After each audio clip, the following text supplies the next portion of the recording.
अरे जिलेबी जी, आइए आइए आइए आइए आइए आइए, बैठिए। और बताइए जिलेबी जी कैसी हैं? एकदम ठीक है। आपके चेहरे से आज भी जिलेबी का रस टप टप टप टपकते रहता है। अरे विदेशी पाहुन, आपका शायरी सुने हुए बहुत दिन हो गया है। एक शायरी हो जाता तो बहुत अच्छा था। तो शायरी सुनाना कौन सी बड़ी बात है, लीजिए। सुनाइए। एक अनजान प्रेमी एक अनजान प्रेमिका से बगीचे में कुछ कहता है। क्या कहता है?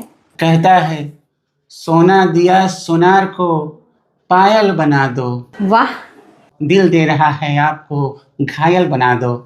तो प्रेमिका ने क्या किया?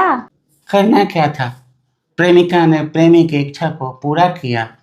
बीच बगीचे में प्रेमी को सैंडल से मार मार के घायल कर दिया।